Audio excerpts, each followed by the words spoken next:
Hi, I'm Luxcana from Luxury Gaming, and I'm here with Chris. So how did you do today? So I ended up in top 64. Unfortunately lost my top 64 match, but I'm still very happy about the performance this weekend. Yeah, top 64 is amazing. What deck did we play? I ran back Steel Song, very similar to the list I ran at Dallas. So didn't have a lot of time to prep, unfortunately. I only played 5 matches since Dallas, and I was able to refine the deck list and feel good about it. Okay, let's see what you were cooking up. Yep. 1 second. So now we're going to change the camera. All right, go ahead. Okay, let's see it. Yep. So typical 4 Cindy's, 1 drop, and 4 Robin Hoods. So definitely just little keys to them playing the deck.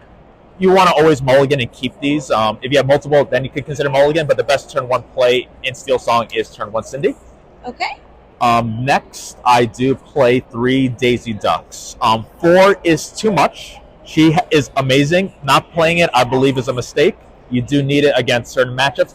And what's great about Daisy Duck is it's not an aggro card simply. It fits in so many parts of the game. It fits great on turn 4 with Lawrence and Daisy, Pete and Daisy. She fits so great in the curve that she's a problem, and that 4 health is an issue for many decks to deal with. And it is great for healing up a Rapunzel. There's a lot of ways to use Daisy and maximize it. It has been an all-star. 4, again, too much because of the uninkable, but 3 is definitely, in my opinion, the magic number. Okay, perfect. 4 Smees, very typical. I do prefer to go wide and aggro, so I'm very, I really have a lot of low drops. 3 Piglets. This could be cut to 2. I didn't play. Fortunately, I didn't play against Ruby Sapphire in Your play testing. During the challenge day 1. I did play against it last week in a team tournament that my team won, and Piglet against Ruby Sapphire was instrumental. I played against 3, and this was different, so I felt confident going in. And Ruby Sapphire was 22, the number 1 deck in the tournament room, and had 22%. So definitely, I would probably play 3. But if I knew I was only playing Steel Song, Mirror Matches, and Ruby Amethyst, I would cut down to 2. I ink this often, but I do think 3 is necessary. But if you are in a light Ruby Sapphire metagame, definitely cutting it to 2. But it's still a great card. 3 Ursula Vanessa. Singer 4 is an amazing part of it. And that 4 health, it is a problem. Just one thing to also bring back Daisy Duck. 1/4, there's turns you do not want to quest it. Leave this in the ready state. It presents board states to your opponent where they really cannot challenge because maybe you can, they can't quest, because you can challenge with this and then kill it off with one of your songs. So there's been often a lot of times I'm just passing my turn with Daisy Duck and Ursula in the ready state, hoping my opponent quests out of they want something to happen and they'll misplay, and then I could just punish them tremendously. There's been a lot of rounds this tournament that I just simply would just be very patient, even though it seems very aggro. I would just take my time, and then the minute they got impatient, they sang a song, quested, I would punish them immensely. So Ursula, obviously from singing, but her body is amazing in this format. 4 Aerials. I want to spend time talking about Ariel briefly because obviously it's a staple Steel Song. Yes. There is a list at top that did not run Ariel, and it's an Amber Steel aggro deck, and it forego this. Why I want to talk about Ariel is I often ink Ariel. I play 16 songs, but I do value playing Ursula and a 1-drop as my turn 3 play. Lawrence, Pete. So there are times Ariel acts in my deck as a potential Maleficent with Singer 5. That Singer 5 attribute is not that compelling when I could go wide. Yes, obviously it is a great card against Ruby Amethyst, but in the mirror match, I value having more characters because my Let the Storm Rage On will kill, a Strength of Raging Fire can one-shot a Cindy Shift. I would tell Steel Song players, if you want to elevate your ability to play the deck, consider inking Ariel at times. Even on turn 1, everyone's thinking, turn 3 Ariel. I've often inked this many times throughout the tournament and even last week on prep, and that's when I was testing the idea of should I ink Pete or Ariel? But there's certain matches where Pete is going to be way more valuable than an Ariel. So just a little tip, consider inking Ariel. I actually saw somebody ink Ariel when I was playing them, and I was like, that is new. So then now that you're saying that, kind of makes a little bit more sense. And I've been pushing on Discords as like a movement of inking Ariel, so I've been telling people, consider it. I'm not saying it's the right play all the time, but at least 40-50% of the time, I believe it is the right play to do. For Pete's, this is, in my opinion, the most impactful card of set 5.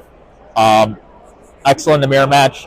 Even against Ruby Sapphire, even though they're playing less Be Prepares, just playing a Pete to protect your team is amazing. Like, going less than 4 is wrong. And I believe Emerald Steel was a very popular deck this weekend, and it's a very deck that rose in prominence. And that was a deck I was struggling with because of Pete. I still think Steel Song is an excellent choice in any tournament, but please play 4 Pete's. It's very good in the format. Even in the poor matchups, just dissuading them from playing an action on a critical turn will be the difference in winning the game. So now, would you play Pete when you have like a lot of characters on board that are small bodies that you want to protect from, like, let's just say, like, Strength of the Raging Fire? So I play Pete when I know my opponent is desperate to Naveen or sing with an Aerial. And then, yes, of course, when I'm trying to protect Grab Your Sword, like when I have like a board state where I know I'm going to potentially get wiped out, like Pete prevents it. That, and also I do it post A Whole New World. Just because I gave my opponent a fresh 7, I want to play Pete to ensure that the only thing it can do is play characters. So those are the 2 modes I usually do it. Thank you. And then for Lawrence, I could cut down to 3 and add a second Naveen, but Lawrence, I believe, is needed in Steel Song when you go for the wide approach. I played against a lot of Lantern Mirrors. This is very hard. It's challenging for Amber Steel to deal with. And in Ruby Amethyst, this is amazing because it one-shots Sisu. They really don't have a ways to deal with it. It also addresses Castle.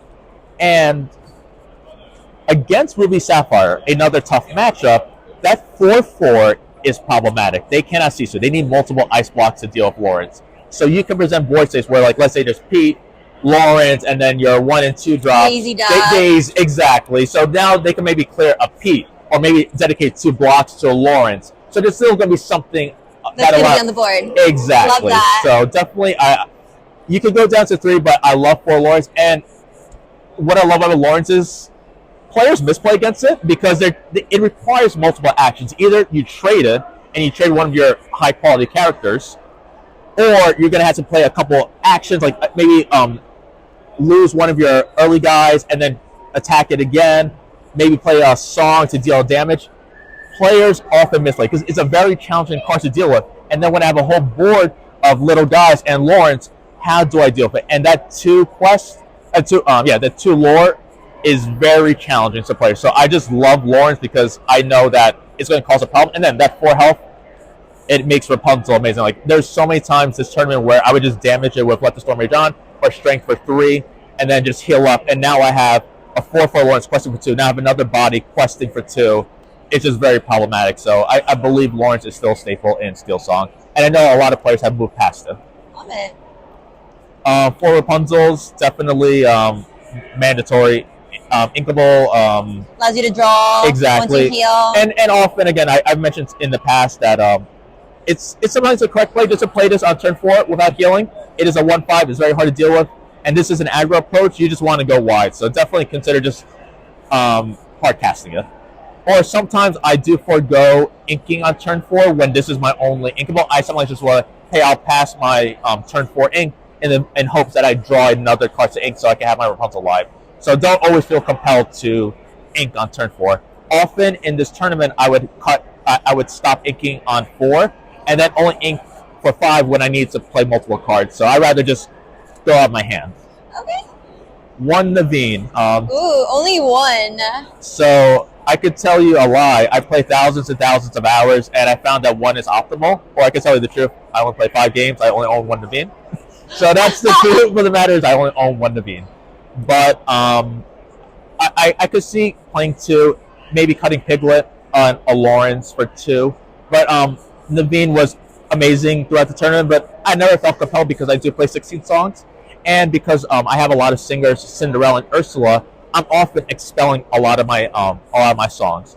Also, don't feel compelled to actually use this effect. I've cast Naveen as a body. And Again, lore. 2 lore, and also threatening next turn I get a whole new world. I don't like playing. Sometimes I opt not to play Naveen and a whole new world because then my opponent has the first opportunity to play their 7 cards. I rather play Naveen, force them to have the answer. If they don't, then I'll sing whole new world, and then I'm the first one to play my out of my hand, which often will be Pete, as I mentioned before. Playing Pete after whole new world is an ideal play. Pete after whole new world. Yes. For Robin Hood, Robin Hood I believe is still I'm not a big fan of the Queen. I will never be a big fan of it. I don't think a lot topped this weekend, but there was a lot of matches I played in, and Queen was very it was lackluster in the mirror match. So Robin Hood's definitely keep. Cindy Shift, again, amazing in the mirror match. Most decks have very limited outs, especially in the mirror match of the Lantern builds. They really cannot deal with Cindy Shift.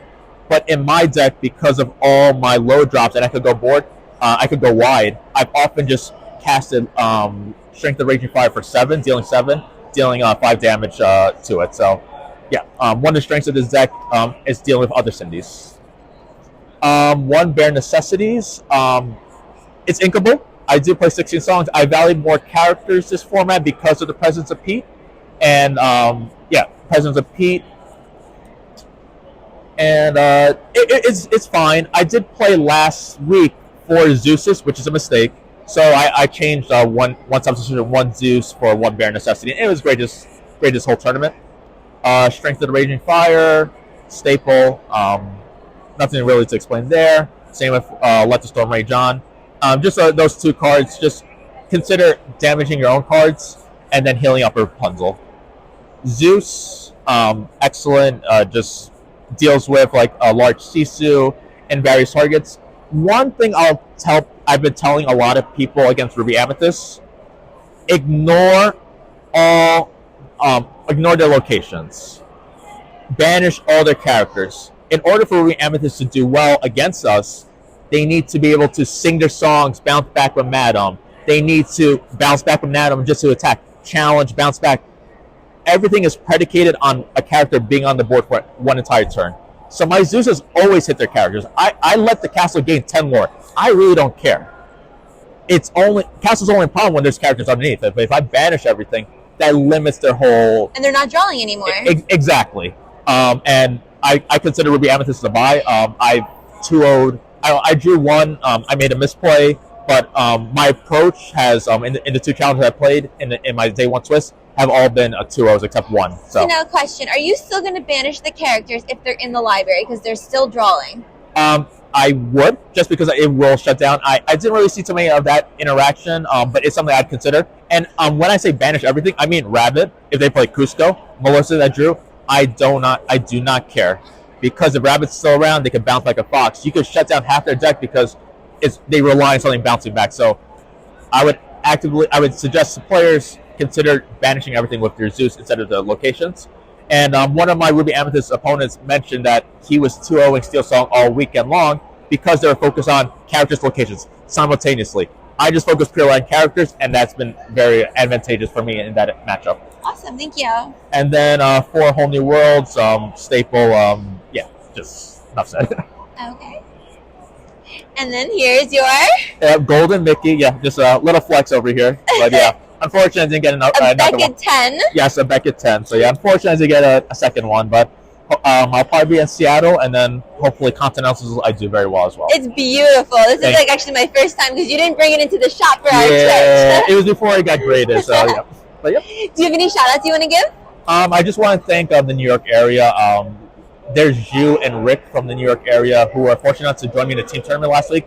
I would have came here without any play testing. So thank you to them, New Jersey guys. And then it's everybody giving me dabs. Like I've been going through some personal issues at home, and there's been people just talking like, hey, how are you doing? And it's just like the Lorcana community is very great. They're very warm. So I'm very appreciative. Like even though this whole weekend I've been very distracted in my matches, just personal stuff, everyone kept checking up on me, and then they were so happy that I topped. There was no ill will. They were so happy that I topped. It's it was a top for New York or the Northeast as a whole. That's awesome. Yeah. Well, thank you so much. Congratulations, and please like and subscribe. Yeah.